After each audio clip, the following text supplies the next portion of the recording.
diri ya untuk beberapa hal mungkin yang akan bisa nanti supaya proses transisi dari non PNS ke P3K itu bisa berjalan dengan lancar. Ada beberapa slide mungkin yang akan saya sampaikan sedikit mengenai progresnya sampai dengan hari ini dan sedikit merefresh kembali mengenai pemahaman P3K.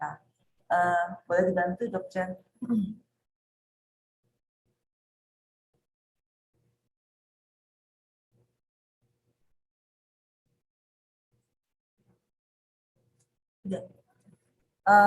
Oke, langsung next slide. Saya sangat berharap bahwa Bapak Ibu yang pengelola kepegawaian ya, Kasubag PU-nya atau Kabag SDM-nya udah mulai benar-benar membaca dan mempelajari ketentuan-ketentuan mengenai P3K ini ya, supaya kita bisa mengantisipasi dan bisa bisa menyikapi transisi ini dengan baik.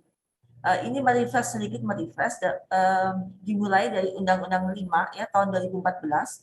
Jadi sebenarnya rancangan ini sudah sangat lama sejak tahun 2014 yaitu melalui Undang-Undang Nomor 5 tentang aparatur sipil negara. Itu mulai kemudian digunakan nomenklatur ASN. Di mana kita tahu ASN itu isinya adalah pegawai negeri sipil dan P3K atau pegawai pemerintah dengan perjanjian kerja. Kemudian regulasinya mengikuti ditetapkan PP 11 tahun 2017 mengenai manajemen PNS. Sehingga PNS sekarang regulasinya mengacu kepada PP 11 tahun 2017. Kemudian mengikuti Undang-Undang Nomor 5 lahirlah PP 49 tahun 2018 mengenai manajemen P3K atau pegawai pemerintah dengan perjanjian kerja. Jadi sudah ada 2 PP yang mengatur mengenai PNS dan P3K. Ini yang saya sangat berharap teman-teman pejabat pengelola kepegawaian maupun teman-teman yang ada di bidang SDM betul-betul bisa membaca dan mempelajari kedua PP ini. Next. Nah, ini kemudian saya hanya mengingatkan kembali, merefresh kembali. Mungkin teman-teman sudah tahu sebenarnya jabatan-jabatan apa saja yang bisa diisi, jabatan-jabatan apa yang bisa diisi oleh P3K ya. Jabatan yang bisa diisi itu adalah jabatan yang kompetensinya tidak tersedia atau terbatas di kalangan PNS. Atau dia bisa jabatan-jabatan yang dapat mempercepat peningkatan kapasitas organisasi dan mencapai tujuan strategis nasional, mempersyaratkan sertifikasi profesi atau uji kompetensi. Mungkin ini yang kita harus garis bawahi juga ya, bahwa jabatan-jabatan yang dapat diisi oleh P3K itu adalah jabatan-jabatan yang mensyaratkan sertifikasi profesi atau diperlukan uji kompetensi dalam jabatannya. Kemudian selain itu juga JPP utama dan madya tertentu yang telah ditetapkan nomenklaturnya dan pangkatnya oleh Presiden. Sementara jabatan yang tidak dapat diisi, JPT madya yang berkedudukan sebagai PPK. Jadi kalau JPT madya itu eselon 2A ya. Eselon 2A yang fungsi yang berkedudukan sebagai PPK. Atau JPT Madya di bidang keuangan negara dan hubungan luar negeri, atau JF jabatan fungsional yang bidangnya itu berkaitan dengan rahasia negara, pertahanan, keamanan, keuangan negara, hubungan luar negeri, itu nggak boleh. Atau juga yang berdasarkan undang-undang atau PP tertentu diharuskan berasal dari PNS.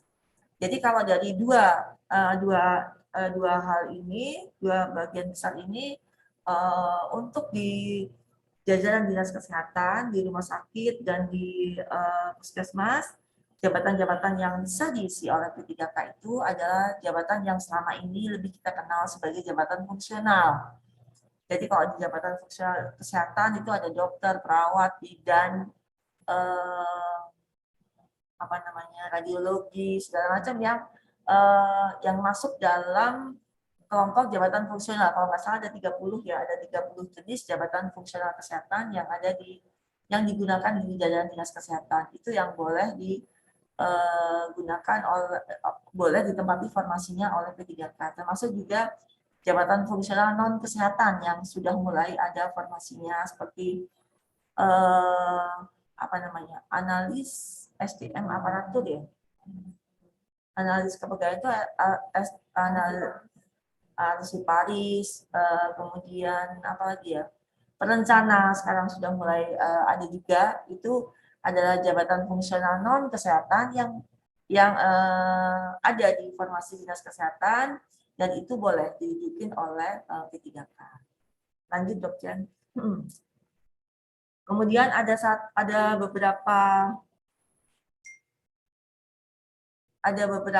pasal juga di dalam PP 49, ada di pasal 96 itu yang menyatakan bahwa PPK termasuk pejabat lain di instansi pemerintah dilarang mengangkat pegawai non-PNS dan atau non-P3K untuk mengisi jabatan ASN. Ini memang sudah keluar sejak udah lama ya, P3K ini, PP 49 itu tahun 2018 dan memang agak lama eksekusinya, sehingga waktu itu kita ingat di tengah rentang itu kita sempat kekurangan SDM, lalu Menpan mengeluarkan SE bahwa kita masih diizinkan untuk mengangkat pegawai yang memang sangat dibutuhkan, pegawai non-PNS yang memang sangat dibutuhkan oleh organisasi dan atas persetujuan Menpan. Jadi waktu itu teman-teman dari UKPD bersurat kalau sebelum rekrutmen harus bersurat dulu untuk mendapatkan izin dari Menpan. Tapi memang kita sudah mulai harus berhati-hati untuk mengisi jabatan-jabatan non-PNS yang memang formasinya tidak diperuntukkan bagi P3K gitu. Ya. Nah, ini sebenarnya di PP 49 itu juga kuat banget gitu, bahwa di situ ada betul-betul larangan dan ada aturan tentang sanksi. Jadi PPK dan pejabat lain yang mengangkat pegawai non-PNS dan atau non-PPK untuk mengisi jabatan ASN akan dikenakan sanksi gitu ya. Waktu itu. Nah, sekarang kita sudah sampai pada tahapan transisi atau tahapan untuk mengisi merekrut P3K itu. Jadi saya akan sedikit nanti menceritakan bagaimana progres terbaru mengenai transisi ke P3K ini. Next. Nah, ini khusus pasal yang khusus bicara tentang non-PNS yang di BLUD ya. Penanganan pegawai non-PNS di kementerian, lembaga, dinas, BLUD gitu ya. Di pasal 99 itu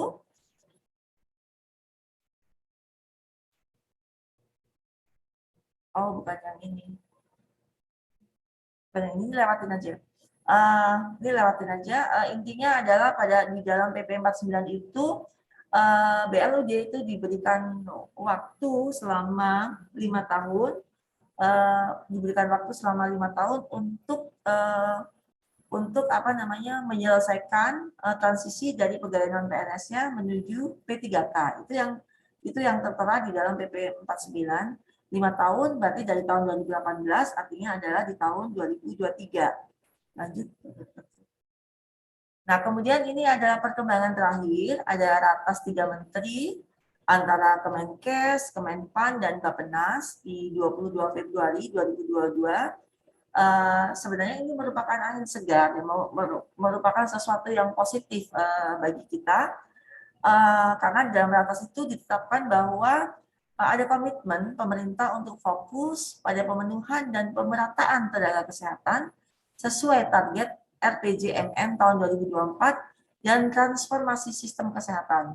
Jadi ceritanya Kemenkes ini juga melaksanakan transformasi sistem kesehatan, dan salah satu hal yang menjadi target dari transformasi itu adalah tersedianya 9 nakes standar di puskesmas dan 7 jenis dokter spesialis di RSUD, yaitu 4 spesialis dasar dan ada 3 spesialis minornya, radiologi, patologi klinik, dan anestesi, yang merupakan tujuan dari transformasi sistem kesehatan. Kemudian komitmen yang kedua adalah sepakat untuk mendorong implementasi PP nomor 49 tahun 2018 tentang manajemen P3K. Jadi memang sudah mulai ada komitmen, termasuk ini Kemenkes, berarti ini menyangkut pada teman-teman tenaga kesehatan untuk mulai melaksanakan amanat dari PP 49 tahun 2018 tentang manajemen P3K.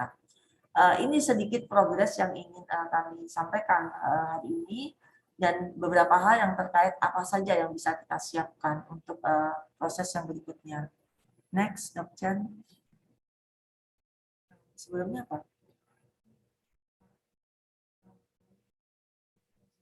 Oh ya, oke. Ini sedikit transisi P3K di bidang kesehatan. Jadi saat ini kondisi yang ada adalah ada ASN, tapi ASN-nya isinya cuma PNS. Kemudian ada non ASN yang isinya adalah pegawai kontrak dan pegawai tetap dari BLUD. Nah, ini akan menjadi transisi hingga akhirnya nanti kalau kita merujuk pada PP 49, maka hanya ada ASN yaitu PNS dan P3K.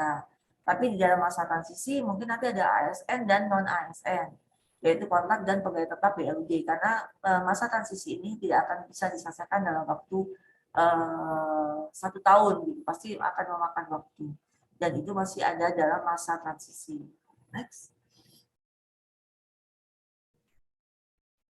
Terkait hal itu, suratnya Kemenkes yang afirmasi nggak dari? Kemenkes sudah menerbitkan surat ya, yang terkait penerimaan P3K melalui tahapan afirmasi. Jadi ceritanya teman-teman tenaga kesehatan yang sudah bekerja, yang sudah bertugas di vaskes milik pemerintah, atau semua vaskes ya sebenarnya, terutama yang bekerja di vaskes milik pemerintah, maka nanti akan mendapatkan prioritas untuk diterima sebagai pegawai P3K. Karena itu kemudian diminta kita untuk mengaktifkan database dari ketersediaan tenaga kesehatan non-ASN yang telah bekerja di fasilitas kesehatan milik pemerintah. Nah, ini kita tahu semua bahwa teman-teman tenaga kesehatan yang bekerja itu semua namanya sudah tertulis dan sudah diupdate di dalam aplikasi SISDMK, Sistem Informasi Sumber Daya Manusia Kesehatan. Nah, SISDMK ini saya mengingatkan kembali bahwa SISDMK ini adalah sebuah aplikasi yang sifatnya adalah real time. Artinya diupdate terus-menerus sesuai dengan adanya perubahan. Jadi kalau sudah rekrut tenaga baru ya segera diupdate di dalam SISDMK. Sebaliknya kalau ada yang sudah pensiun atau sudah berhenti atau mutasi dan tidak ada lagi di vaskesnya, maka juga harus diupdate di dalam SISDMK. Jadi SISDMK ini harus betul-betul menggambarkan tenaga kesehatan yang saat ini secara update bekerja di vaskes kita. Nah, ini kemudian keberadaan SISDMK ini pada saat ini menjadi penting karena nanti dasar dari database yang akan diberikan afirmasi itu akan ditarik dari SISDMK. Dan verifikasi terakhir yang diminta adalah per 1 April tahun 2022 sesuai surat pemutahiran data tenaga kesehatan untuk formasi P3K dari Kemenkes. Mungkin nanti kita bisa diskusi panjang lebar sesudah ini.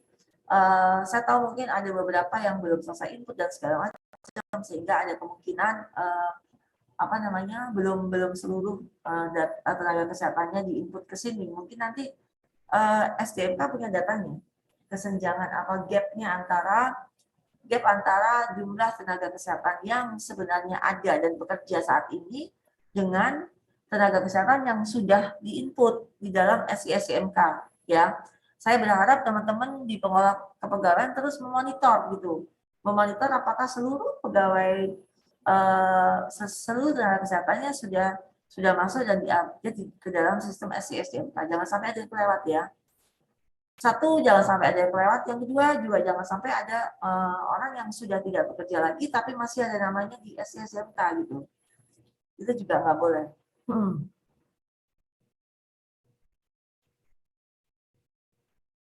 Yang kedua kemudian adalah data kebutuhan tenaga kesehatan pada fasilitas kesehatan milik pemerintah daerah yang akan diambil bersumber dari aplikasi Renbud yang telah diverifikasi dan validasi per 28 Februari tahun 2022. Gitu.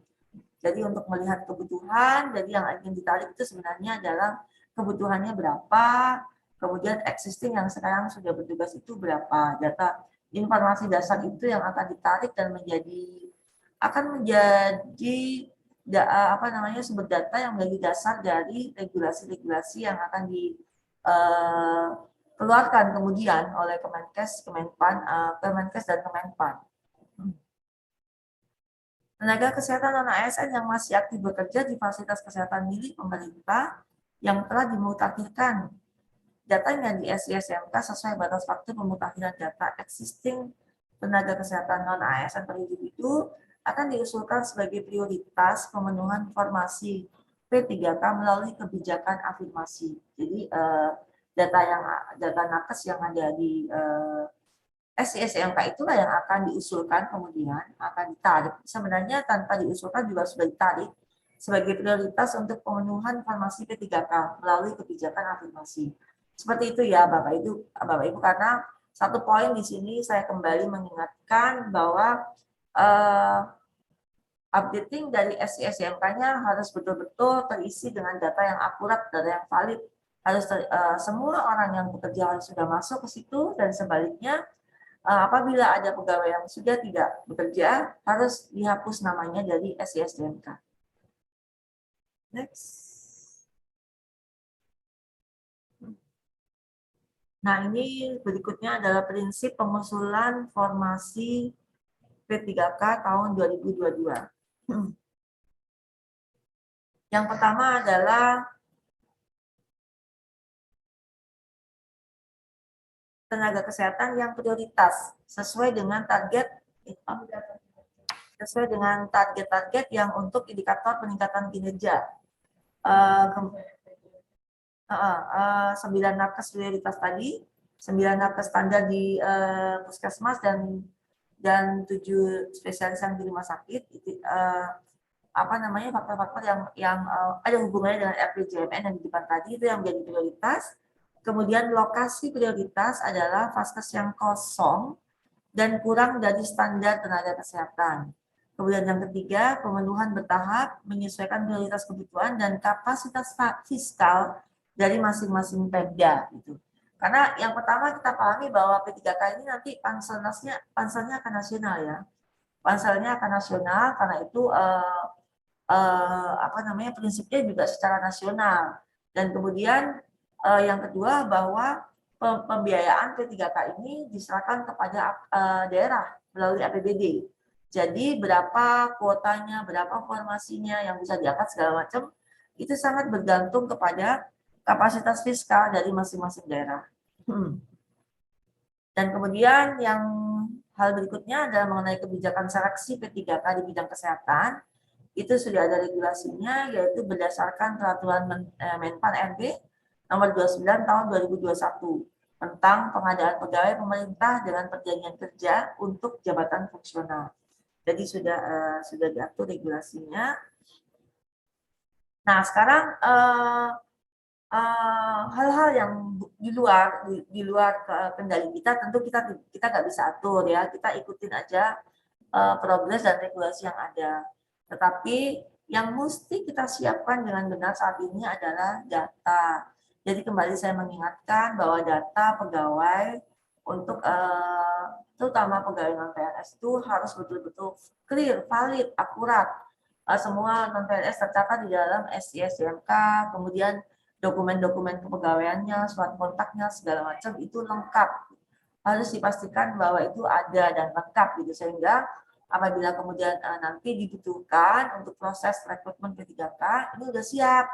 Teman-teman ini udah siap ya, tersedia gitu dokumen-dokumennya. Tidak harus kita belajar dari proses honorer K2 dulu ya, yang banyak sekali teman-teman honorer itu yang tidak di-backup oleh data administratif yang benar gitu. Jadi pastikan bahwa datanya datanya lengkap, benar, dokumennya lengkap, dan itu bisa kita persiapkan dari sekarang supaya nanti ketika masa transisi masuk ke rekrutmen itu udah betul-betul siap. Nah, ini ada beberapa kendala di dalam masalah pengusulan formasi P3K tahun 2022. Jadi tahun 2022 ini sudah akan dimulai ya rekrutmen P3K untuk formasi tahun 2023 gitu. Data awal yang diberikan itu adalah berdasarkan tarikan dari informasi, berdasarkan usulan tarikan yang diinput oleh UKPD dari informasi. Ketika data itu kemudian ditarik oleh Menpan, kemudian di Kemenkes ya, oleh Kemenkes, kemudian di feedback ke kita, ada 14 puskesmas yang belum mengusulkan formasi P3K melalui informasi Menpan RB tahun 2021. Nanti mungkin ini perlu klarifikasi gitu di antara 14 puskesmas ini, apakah memang betul-betul tidak mengusulkan untuk formasi P3K melalui informasi Menpan RB. Kemudian masih ada UKPD yang menginput Renbud belum sesuai ABK surat kadis. Ini sih saya agak-agak dilematis sebenarnya saya membacakan ini ya. Sebenarnya tapi panjang lebar nih kalau ngomong. Jadi seharusnya karena kebutuhan itu kan basisnya adalah ABK. Basisnya ada ABK. Ternyata begitu kita teliti kembali gitu, termasuk ketika ABK ini kita usulkan untuk menjadi rekomendasi ke Kemenkes, minimnya adalah sebenarnya Kemenkes belum bisa menerima, belum bisa menyetujui ABK yang kita usulkan gitu, karena tidak ada data dukungnya. Yang nomor satu adalah tidak ada data dukung yang diupload oleh teman-teman ketika mengupload ke dalam Renbud. Nah, ini berjalan dari tahun ke tahun gitu, sehingga tahun lalu itu kemudian kita membuat untuk shortcut ya, untuk mempercepat kita buat kita atur gitu apa namanya ABK-nya, kita sesuaikan ABK-nya. Jadi kemudian sepakat untuk itu digunakan lebih dahulu sebagai formasi ABK yang ada, karena formasinya kan ditanya terus nih, usulannya dinas mana gitu. Sementara ABK-nya belum terlalu, intinya belum terlalu dipercaya gitu bahwa itu adalah sebuah proses analisis beban kerja yang benar. Jadi singkat ceritanya itu masih dianggap digede-gedein angkanya gitu. Sehingga kemudian ada patokan, kita buat patokan yang ada di surat kadis. Di rapat terakhir saya tanya masih mau tetap pakai ini. Nah, kalau masih mau pakai tetap itu maka harus harus komitmen gitu supaya ABK itu yang pertama benar dan yang benar dibuat, dan yang kedua konsisten gitu. Jangan ketika ditanya ABK puskesmas jawabnya butuh 10, ketika datanya diinput oleh dinas ternyata butuhnya 5 gitu, jadi nggak konsisten. Maka harus ada satu data yang benar yang dari dinas kesehatan gitu. Karena itu kemudian kemarin untuk memudahkan kita buat surat kadis ini. Nah ini ternyata masih ada juga yang inputnya belum sesuai gitu ya. Kemudian kendala yang ketiga adalah pemutakhiran data SISDMK per tanggal 1 April terkendala akses sistem di batas akhir waktu. Jadi nggak keburu ngisi itu gitu ya per tanggal 1 April ya. Ya ini masalah sistem kita juga sampaikan terus ke Kemenkes. Tetapi sekali lagi saya mengingatkan bahwa aplikasi SISMK ini adalah aplikasi yang real time. Dia bisa diupdate kapan saja, tidak ada batasan waktu kecuali pada saat ini gitu kan dikasih batas waktu. Tapi seharusnya sudah diupdate dari dulu-dulu gitu, nggak harus menunggu di injury time. Kemudian masalah yang keempat, tenaga kesehatan yang melakukan tugas non pelayanan. Tenaga kesehatan yang melakukan tugas non pelayanan terinput sebagai tenaga non kesehatan, sehingga saat batas akhir waktu dimungkinkan tidak tertarik ke Kemenkes sebagai tenaga kesehatan.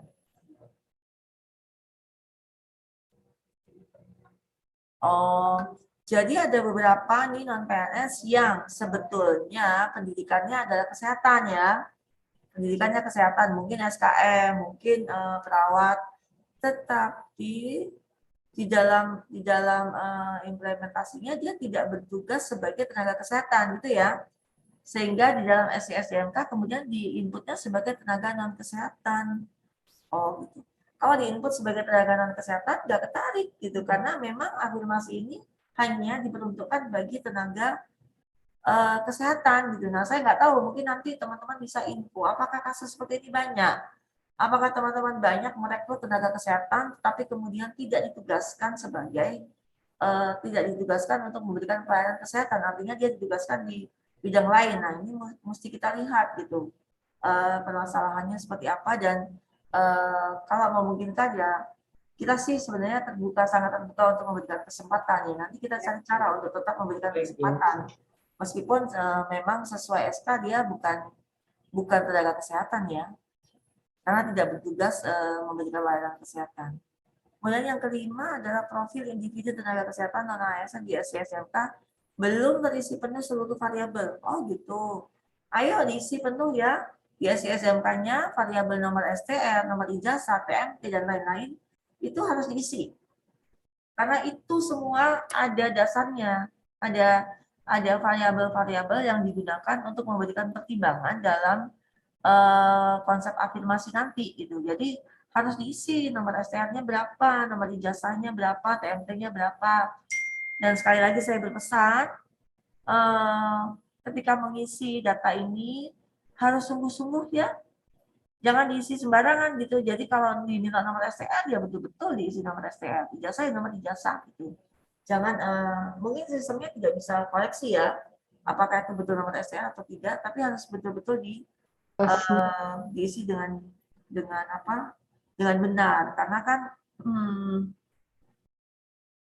karena kan nanti semua yang kita isikan ini akan menjadi dasar dari proses rekrutmen dari P3K. Oke, berikutnya kesimpulan.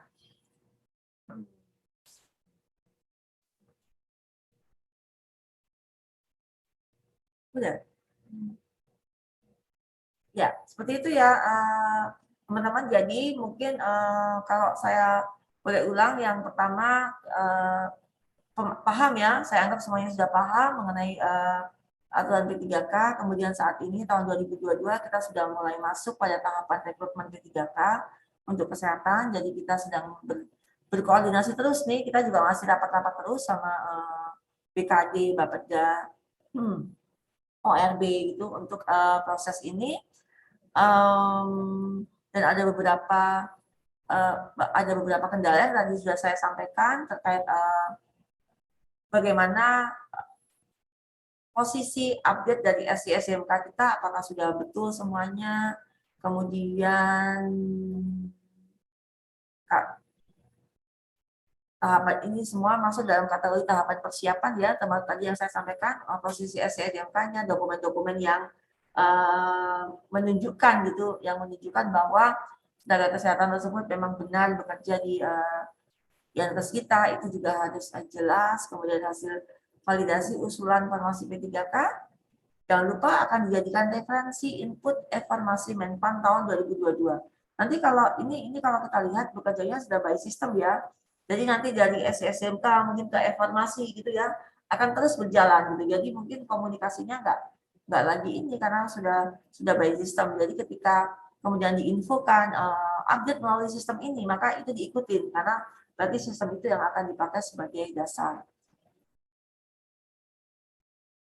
Dan satu hal lagi bahwa penerapan informasi P3K disesuaikan dengan kondisi fiskal daerah. Jadi pasti harus dibahas nih antara Bapeda, BPKD, berapa sebenarnya kemampuan DKI untuk merekrut dan membayar tenaga P3K, serta pemenuhan kebutuhan tenaga kesehatan itu pada prinsipnya adalah dilakukan secara bertahap sesuai dengan prioritas target dari RPJMN. Sudah selesai, Dokter. Itu saya rasa sedikit informasi progres dari yang sudah berjalan.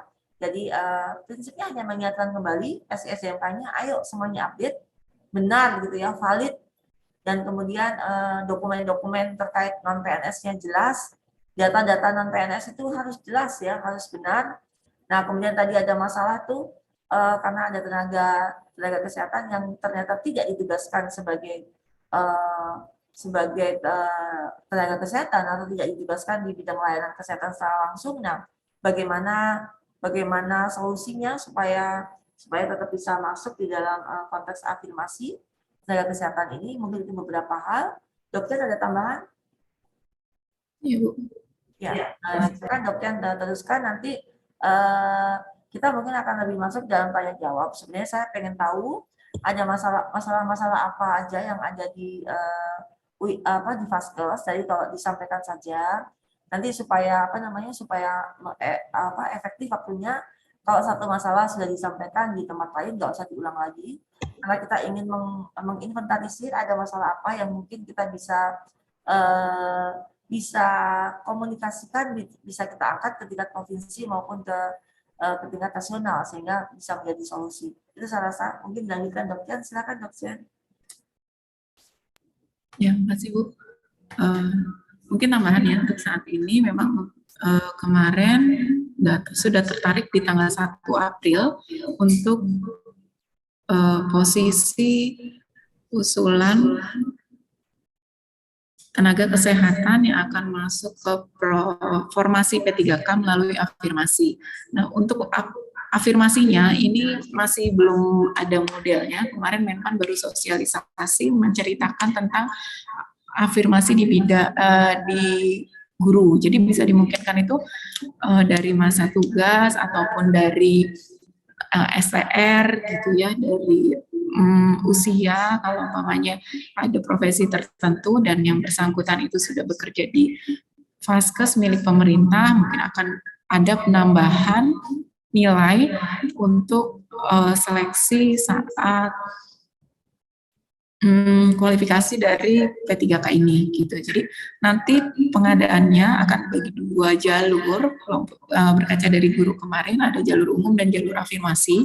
Nah, jika untuk rekan-rekan yang tidak masuk di usulan afirmasi yang datanya sudah di-keep oleh Kemenkes per tanggal 1 April kemarin, rekan-rekan bisa masuk melalui jalur umum.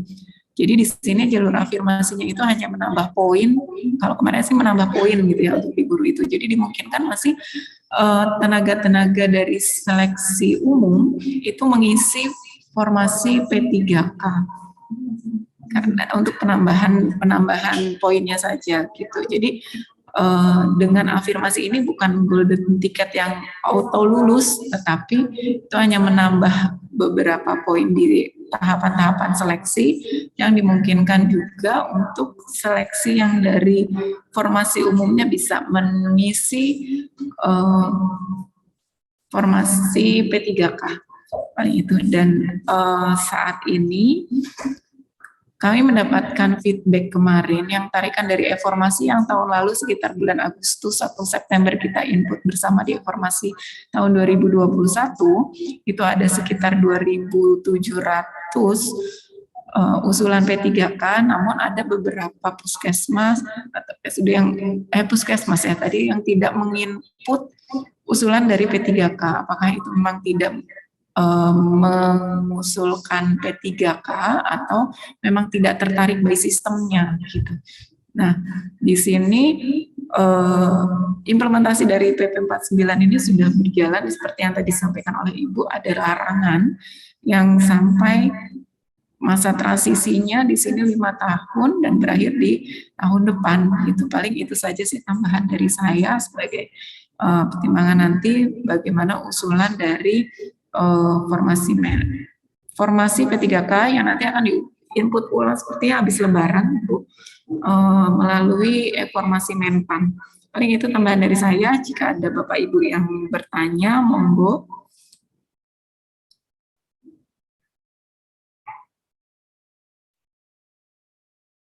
Ada pertanyaan kan Bapak Ibu? Semua itu. Baik Bu, ada Bu dari RSUD Cilincing Bu, barangkali Bu, buat izin. Iya Pak Joni. Oke, baik. Terima kasih Ibu Wakil Kepala Dinas, terima kasih Bu Chen. Pertanyaan saya ada 2.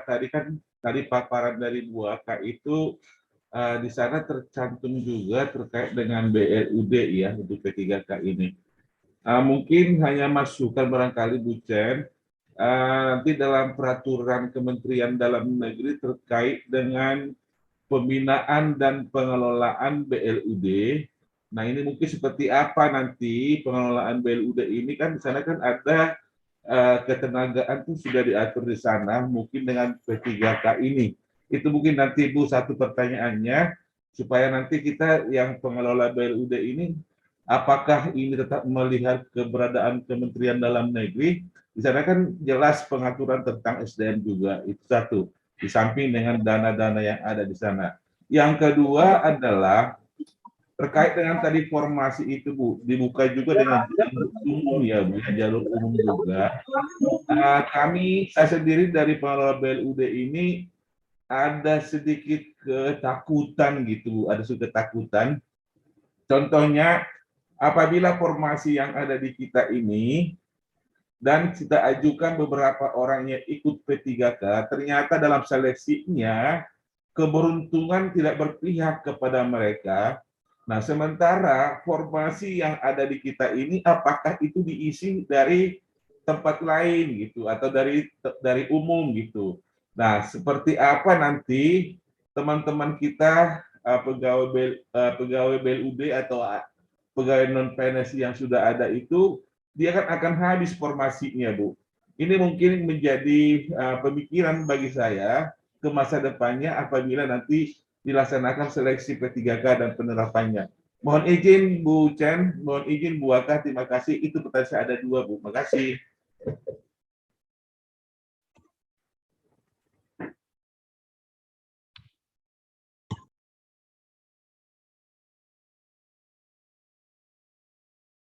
Ya, sudah selesai, Bu.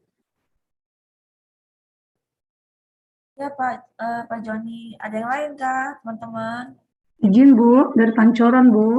Oh Pancoran, Ya, Dokter. izin Bu Aka, Dokter Cendana. Terima kasih atas paparannya tadi Bu. Ada beberapa yang saya tanyakan Bu, terkait dengan SDM yang ada di Puskesmas. Tadi dari paparan Ibu bahwa mengatakan P3K merupakan adalah targetnya ada jabatan fungsional kesehatan atau jabatan fungsional non kesehatan. Nah, sementara di Puskesmas itu ada tenaga-tenaga yang bukan kesehatan, maksudnya tenaga-tenaga umum, itu tentunya di Puskesmas banyak juga yang mendukung kegiatan kita. Itu bagaimana terkait dengan kelanjutan teman-teman tersebut, Bu? Itu yang pertama. Yang kedua, pertanyaan saya, Bu, dengan adanya tadi larangan untuk perekrutan, kemarin contoh kami sudah bersurat ke Kementerian Menpan karena adanya beberapa yang lulus CPNS dan kita membutuhkan di tahun ini, sehingga dijawab bahwa kita silakan melanjutkan, ada jawaban waktu itu ya Bu, terkait adanya rekrut CPNS, ada yang diterima sebagai CPNS. Apakah ini kami masih bisa melanjutkan Bu, karena sesuai dengan kebutuhan SDM di layanan kita. Mungkin itu dulu Bu, terima kasih.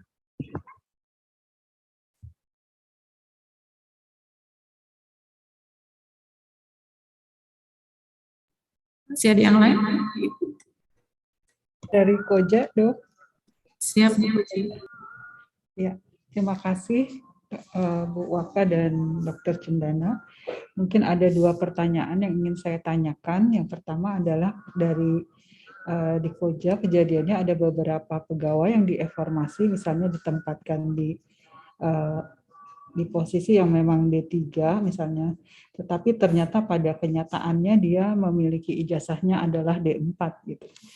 Jadi mungkin ini nanti ketika akan pengumpulan persyaratannya, apakah ke depan akan menjadi kendala atau seperti apa. Kemudian yang kedua adalah tadi kan dikatakan bahwa batas maksimalnya adalah 5 tahun dari pegawai itu non ASN menjadi P3K gitu. Kalau sudah 5 tahun, kalau misalnya nggak lulus, misalnya ada orang teman-teman itu nggak lulus, padahal dia misalnya sudah dibatas hampir lebih 5 tahun lah, atau 5 tahun, apakah pegawai tersebut akan tetap sebagai pegawai non PNS BLUD, ataukah akan ditunggu seperti kejadian guru kemarin, ditunggu sampai dia lulus gitu. Karena kan tadi juga dikatakan bahwa semuanya bergantung kepada kapasitas fiskal masing-masing daerah. Mungkin itu, terima kasih Dok. Oke, saya coba jawab dulu ya beberapa. Nanti Dokter kalau ada yang kurang, ini silakan ditambah. Saya rangkum aja tadi ya, yang dari Pak Marjoni, Dr. Lenita, sama Dr. Puji. Javumkes yang formasi di P3K adalah Javum. Terus yang teman-teman yang non Javum bagaimana gitu ya? Itu sebenarnya adalah hal yang sudah menjadi concern kami di Dinas Kesehatan sejak lama gitu. Jadi sejak awal PP 49 itu diluncurkan, sebetulnya ini juga sudah menjadi perhatian. Karena itu kemudian Dinkes mengusulkan, Dinkes itu sudah mengusulkan pergub tentang non-ASN gitu. Sebetulnya kami merancang pergub non-ASN itu sebenarnya untuk membackup proses transisi ini gitu. Jadi karena ketika proses transisi menjadi P3K, pasti ada kemudian yang kelewat gitu, ada yang ketinggal, yang nggak ke bawah. Entah itu karena memang tidak ada formasinya seperti teman-teman yang non Javum, atau sebenarnya ada tapi tidak lolos misalkan gitu. Itu yang coba kita amankan melalui usulan pergub ini. Sebenarnya judul pergubnya yang kita usung adalah revisi dari Pergub 72 tahun 2007 tentang pegawai non PNS gitu, karena memang itu yang ingin kita rubah, dan kebetulan Pergub 72 itu memang sudah expire, udah regulasi-regulasi di atasnya udah nggak dipakai semua gitu. Jadi seharusnya memang sudah waktunya diganti gitu, dan sudah tidak ada lagi kontennya, zamannya udah zaman ASN gitu kan, udah bukan zaman lagi PNS non PNS seperti itu. Tapi mudah-mudahan bisa goal, karena sampai hari ini kemudian tahapan diskusinya yang kemudian menjadi rumit adalah siapa SKPD yang menjadi leading pergub ini gitu, karena yang mengusulkan Dinkes, tapi karena pegawai BLUD itu tidak hanya ada di Dinas Kesehatan, Biro Hukum menolak itu di leading oleh Dinas Kesehatan, sehingga harus diampu oleh provinsi, apakah itu BPKD dan apakah itu BKD. Nah, ini masih dua-duanya masih belum bersedia, kita sedang lobby-lobby ini. Mudah-mudahan nanti salah satu bisa menjadi leading. Kita juga sudah sampaikan, pokoknya semua yang kerjakan, yang iniin akan tim Dinkes gitu, yang penting.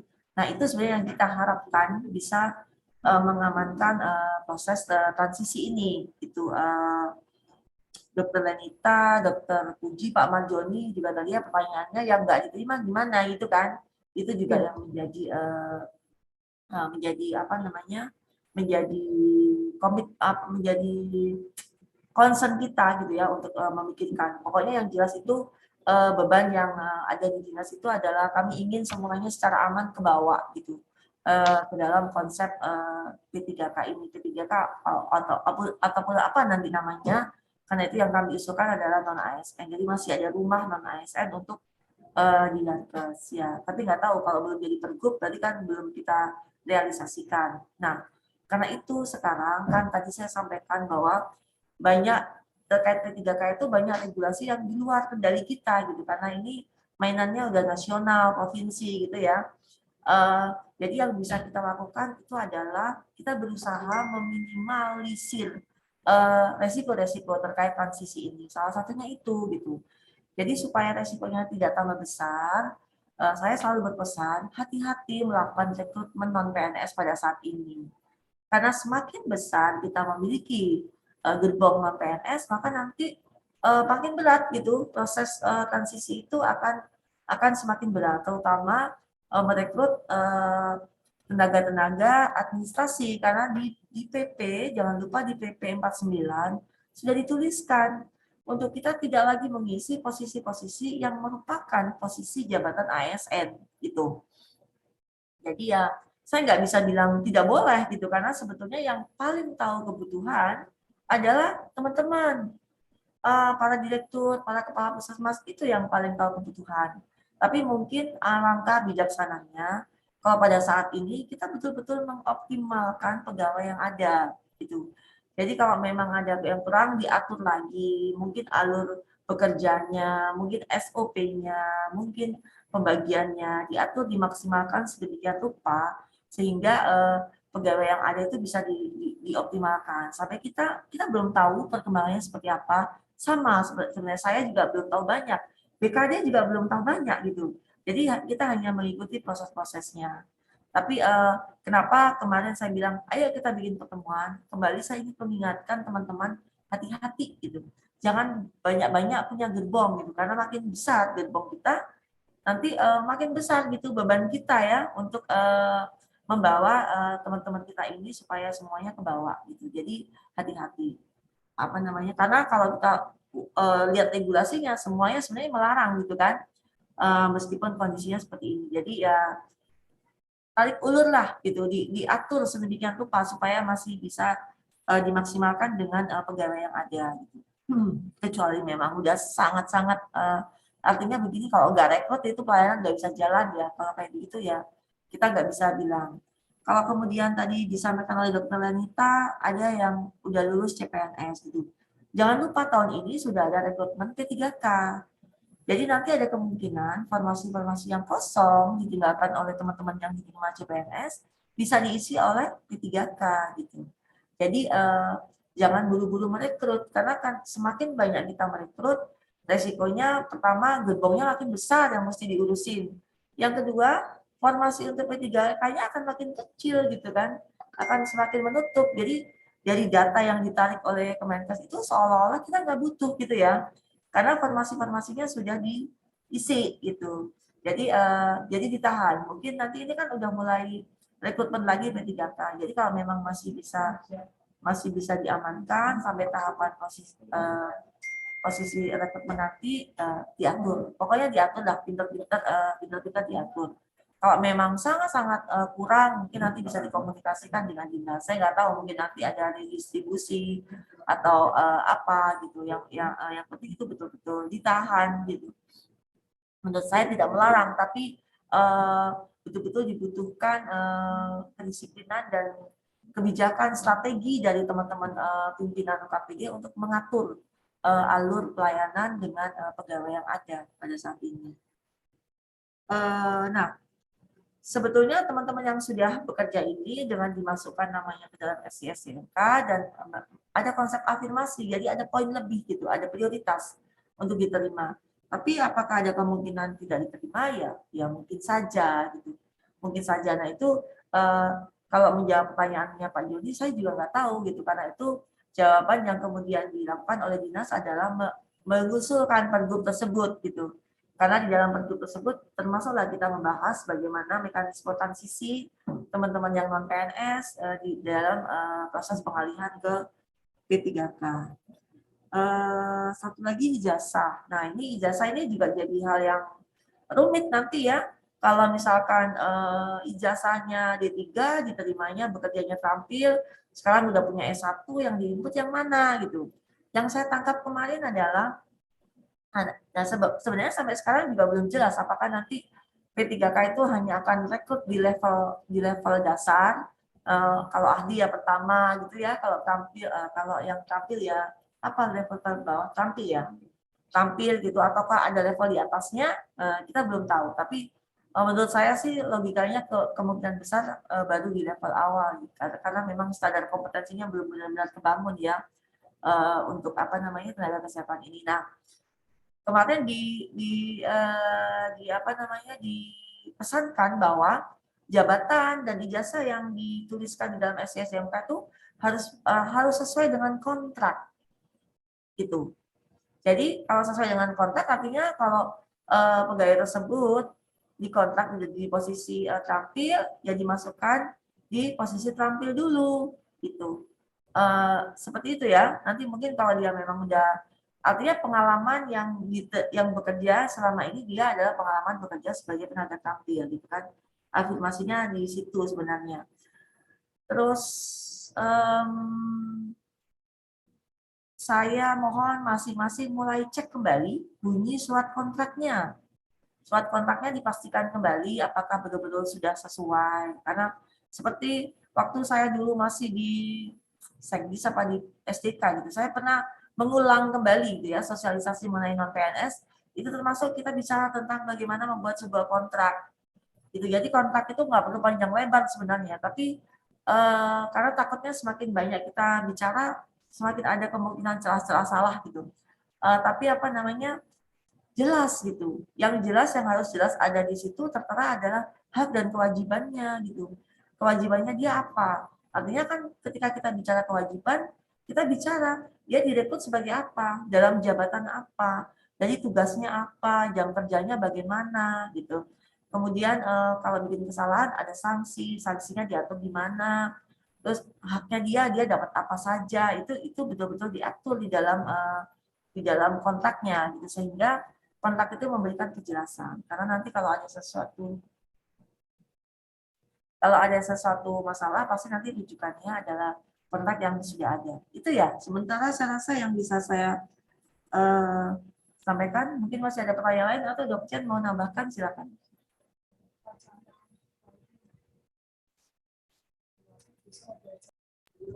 Ya, makasih Bu. Izin menambahkan untuk yang tadi bagaimana nanti kalau umpamanya yang non PNS ini, yang tenaga-tenaga non ASN ini tidak lulus di afirmasi, jadinya ada P3K, ASN dan tenaga non ASN seperti yang tadi ada di formasinya masa-masa transisi. Nah, dimungkinkan tetapi tidak melebihi ABK di masing-masing UKPD baiknya, karena nanti jadinya jadi kayak penggelembungan, yang umpamanya kita masih punya ABK 10, PNS-nya 4, sekarang kontaknya ada 2, masih sisa 4, ini diisi oleh umum semua gitu. Nah, nanti jadinya malah melebihi ABK yang 10 tadi gitu. Kayak tadi seperti yang disampaikan oleh Bu Aka, untuk perangan tenaga yang nanti lulus di CPNS kemarin jangan lepas-lepas untuk merekrut non PNS, karena nanti jadinya kalau terisi nanti oleh P3K dan ternyata tidak lewat afirmasi, P3K lewat jalur umum, nanti akan bertumpuk di situ. Gitu. Jadi sebenarnya ini kita amankan kemarin formasinya adalah ABK dikurangi existing, jadi yang kosong-kosong itu, dan pesan dari Kemenkes diutamakan untuk yang 9 nakes. Sepertinya kemarin saat kita pembahasan di Rensra 2326 PR kita masih ada beberapa puskesmas yang belum full untuk tenaga kesmasnya. Nah, ini terakhir yang 2000 kemarin yang di input di e-formasi 21 masih ada beberapa yang belum prioritaskan di tenaga kesmas tersebut gitu. Jadi dimungkinkan untuk pemenuhan standar SDM melalui jalur P3K ini supaya mendapatkan nakes sesuai standar khususnya untuk puskesmas, karena puskesmas DKI itu di rapot nasional kita lumayan ya, ada di bawah, mungkin 3 terbawah, karena pemenuhan dari 9 nakes sesuai standarnya belum terpenuhi. Ya, terbawah karena jumlah puskesmas kelurahan yang memiliki registrasi itu menjadi pembagi untuk kita. Gitu. Jadi, tapi untuk puskesmas kecamatan 44 saja masih belum terpenuhi 9 nakesnya. Jadi kami pesankan, prioritaskan untuk tenaga-tenaga kesmas ini ada di jalur P3K, karena seperti yang diamatkan tadi di PP 49, selanjutnya setelah tahun 2003 ini tidak ada lagi penetapan pegawai non-ASN, yaitu hanya melalui P3K saja, atau melalui nanti ada pembukaan PNS, mungkin lewat CPNS. Pokoknya setelah tahun 2023 untuk pemenuhan kebutuhan tenaga kesehatan, karena tadi masuk ke jabatan yang mungkin bisa diisi oleh P3K, sehingga tidak memungkinkan diisi oleh non-PNS. Gitu. Ya, paling itu tambahan. Masih ada pertanyaan? Karena sudah, saya lihat jam sudah 3.28. Izin Bapak Ibu, mungkin yang sejatinya kita akan ngedes data untuk usulan informasi yang nanti akan menjadi referensi saat penginputan informasi tidak memungkinkan ya untuk sore ini karena sudah 3:30 juga. Nanti akan diagendakan kemudian di tim kecil kami. Offline kali Bu. Oh, offline. Oke. Saya pengen tahu itu deh, dari 14, ada 14 puskesmas yang tidak mengusulkan di evaluasi itu masalahnya apa ya? Ada nggak salah satu dari Bapak Ibu, teman-teman puskes, ini puskes semua ya? Ada puskes, ada RSUD. Oh, ada puskes yang tidak mengusulkan di evaluasi? Mungkin kita nggak tahu masalahnya apa gitu. Mungkin ada yang betul ada yang dipertimbangkan karena memang kita betul-betul berusaha menghimpun gitu ada masalah apa di bawah. Puskesmas Duren Sawit tidak mengusulkan. Puskesmas Duren Sawit ada Puskesmas Duren Sawit mungkin bisa kasih apa namanya penjelasan bagaimana gitu. Puskesmas Pulau Gadung. Ada Duren Sawit atau Pulau Gadung di daftar hadirnya ada nggak? Cia tolong dicek. Duren Sawit ada?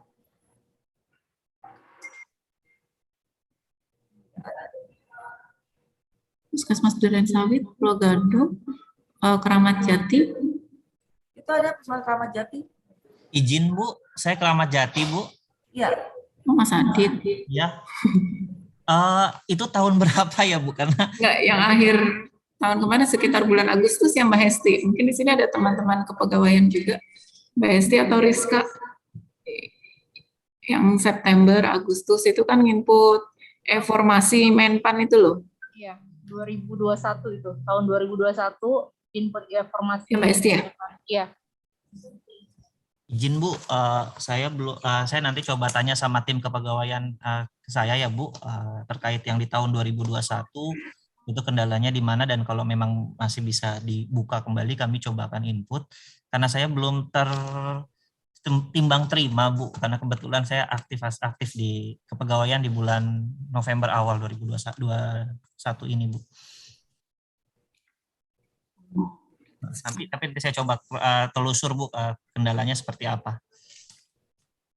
Ya, mungkin nanti itu di feedback kembali dokter untuk memastikan gitu. Jadi nanti formasi 3K itu akan dibuat sesuai usulannya. Jadi kalau ada UKPD yang tidak mengusulkannya, nggak akan dapat P3K-nya gitu. Jadi kita pengen tahu sebenarnya kalau tidak mengusulkan di formasi P3K, artinya kan jumlah pegawainya udah cukup ya sekarang. Nah tapi kan kalau udah cukup nggak apa-apa gitu, kan nanti supaya memang ada pengalihan gitu, ada transisi dari non PNS ke P3K.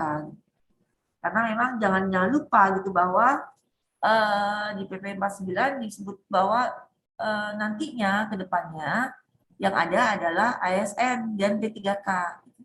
Jadi berarti mungkin saya nggak tahu apakah nanti ada lagi non PNS, kita nggak ada yang tahu ya hari ini. Tapi sudah di regulasi-regulasi di atas sudah tidak ada lagi nomenklatur tentang non PNS. Semuanya bunyinya adalah ASN dan P3K. Bahkan kan di perencanaan penganggaran teman-teman tuh selalu kemudian ke split pindah ke Banjas ya karena memang tidak ada nomenklatur non PNS. Bahkan sampai ke dalam konteks penganggaran gitu. Jadi memang ini adalah masa transisi karena kan disampaikan di situ di PP 49 memang dikasih 5 tahun dari 2018 ke 2023 untuk BLUD karena memang di BLUD banyak non PNS itu gitu. Karena itu dikasih masa transisi 5 tahun. Jadi kita sebenarnya berusaha artinya sebenarnya goalnya yang diharapkan adalah sesudah tahun kelima itu bersih gitu, semuanya sudah beralih ke P3K. Nah, upaya-upaya kita sekarang ini perbaikan data, cek kembali kontrak segala macam itu untuk memuluskan masa transisi itu supaya tidak terlalu banyak masalah, tidak terlalu banyak kendala. Seperti itu ya, Bapak Ibu teman-teman. Jadi intinya adalah cek kembali data ABK, data SIMK itu benar-benar harus clear. Sebenarnya ini kalau ngomong ABK saya panjang lebar, di dokter lagi memperbaiki. Saya berharap sesudah ini kita betul-betul berproses melakukan proses analisis beban kerja itu yang benar gitu, yang betul-betul benar. Karena kita belajar kemarin ketika kita mengusulkan ABK kita ke Kemenkes untuk proses rekomendasi formasi jabatan fungsional, itu sebagian besar adalah ditolak gitu. Jadi tidak direkomendasi gitu. Usulan-usulan kita yang menjadi itu melalui ABK itu tidak direkomendasi. Artinya proses ABK kita belum dianggap valid. Salah satu hal indikatornya tidak dianggap valid adalah tidak ada satupun dari UKPD kita yang mengupload data dukung. Sudah mulai dibikin formatnya ya. Sekarang sudah mulai dibikin formatnya, diperbaiki, silakan diisi data dukung itu. Karena data dukung itu adalah yang mendukung ketika kita menuliskan pelayanan medis yang dilakukan dokter, kemudian ditulis 1000 volumenya. 1000 itu dari mana gitu. Itu fungsinya data dukung. Oh, ternyata 1000 ini datanya sama dengan data kunjungan, lewat jalan, kayak gitu tuh. Data dukung itu sebenarnya hal mudah. Saya yakin semua UKPD itu punya gitu, karena itu adalah data-data kinerja kita gitu, data yang sudah kita lakukan kan, data wilayah, data kesakitan, jumlah kunjungan, jumlah posyandu kayak gitu-gitu kan, itu sebenarnya data wilayah harusnya sudah tersedia. Jadi itu satu hal yang lain. Jadi mulai kita tata lagi, sehingga kalau kita misalkan nanti kita mengusulkan sesuatu untuk P3K atau kita mengusulkan suatu kebijakan lain terkait teman-teman non PNS, itu kita punya data dukung yang valid gitu. Kita bukannya kita mengusulkan tapi kita nggak punya data apa-apa, karena data itu yang menjadi dasar analisis. Seperti itu ya teman-teman, itu yang saya garis bawahi benar untuk terus disiapkan. Nanti mungkin karena ini waktunya udah mepet juga ya, udah mulai. Jadi formasi P3K 2022 ini sudah mulai ditanya berapa. Jadi kita akan mengusulkan formasi, kemudian nanti Bapeda akan menghitung kemampuan fiskalnya gitu ya, sehingga nanti dari beberapa pertimbangan itu nanti akan muncul formasinya yang disetujui untuk 2022 itu berapa, seperti itu. Dan teman-teman kita yang namanya sudah diinput ke dalam SSMK itu akan mendapatkan bisa masuk dalam konsep afirmasi, sehingga mendapatkan prioritas atau poin lebih gitu untuk bisa bersaing ketika tes di P3K. Itu saya rasa ya, mungkin cukup dulu ya untuk sore hari ini ya. Saya betul-betul berpesan teman-teman yang duduk sebagai pimpinan maupun teman-teman yang menjadi penanggung jawab pengelola kepegawaian, Kasubag PU-nya, Kabag SDM-nya betul-betul mengawal proses ini dengan serius ya, betul-betul mengawal proses ini dengan baik gitu, sehingga kita bisa memuluskan transisi dari non PNS menuju P3K ini dengan izin dok dari Duren Sawit. Oh iya, Duren Sawit ya Bu. Ya. Gimana Bu? Dok, saya Dr. Dina dok, mewakili Ibu Dona, kebetulan sedang diklat kepala kebagian kami dok. Izin dok, tadi dapat informasi untuk yang Duren Sawit yang belum diupload itu seperti apa ya dok? Karena kemarin kita sudah tanya ke bagian kepegawaiannya, untuk yang SISDMK kami sudah input dok. Yang belum diusulkan itu apa ya dok? Di evaluasi Bu. Jadi ini sebenarnya sistemnya itu antara Menkes dan Menpan ya Bu. Evaluasi itu yang punyanya Menpan gitu. Ini mungkin kemarin pengisiannya dikawal oleh teman-teman Subag Kepegawaian ya. Nah, yang kemudian sebenarnya dari situ datanya sebenarnya juga diambil dari proses di SISMK, diambil dari proses Landbud gitu ya, kemudian existing segala macam diinput ke dalam informasi, sehingga kemudian di situ ada usulan formasi untuk PNS, formasi untuk P3K gitu ya. Nah, itu di Duren Sawit itu ketika ditarik itu 0 gitu, nggak ada usulan untuk P3K. Makanya kita pengen tahu sebenarnya apa yang terjadi apa. Nah, itu atau bagaimana? Usulannya enggak? Ya Bu, nanti kami coba telusur lagi Bu ya, karena informasi dari bagian kepegawaian kita sudah input. Apakah memang ini masih ada kesempatan untuk perpanjangan lagi Bu Ani? Ya, nanti koordinasi sama STK ya. Nah, nanti di ini aja deh. 14 itu di feedback aja dokter ya kali ya. Supaya nanti bisa diteliti bareng sebenarnya kenapa. Itu ya Bu? Iya baik Bu, makasih Bu. Benar-benar dimonitor nih, saya minta. Karena mungkin yang melakukan input apa segala macam ini kan teman-teman pelaksana ya. Iya baik, makasih Bu. Yang kadang-kadang yang melakukan saya lihat yang banyak adalah teman-teman non PNS gitu. Nah, teman-teman non PNS ini pintar-pintar, jago-jago, saya tahu gitu. Tapi mungkin kan konsep jabatan, konsep regulasi, nah itu yang tetap harus dikawal oleh Bapak Ibu sebagai penanggung jawab kepegawaian atau unsur pimpinan, itu yang tetap harus dikawal. Jadi proses pelaksanaannya boleh dilaksanakan oleh siapapun, tapi tetap harus direview hasilnya, dicek kembali benar salahnya, dan sebelum mendelegasikan tugas-tugas seperti ini harus ada arahan, ada briefing supaya dia menuliskan, mengisikan dengan benar. Itu saya rasa cukup ya, Dok Chen. Silakan Dok Chen. Ya, makasih, Bu. Makasih. Terima kasih ya semuanya, semangat, tetap semangat semuanya. Kita kawal proses ini dengan baik ya. Terima kasih, Bu. Terima kasih, Bu. Terima kasih, Bu.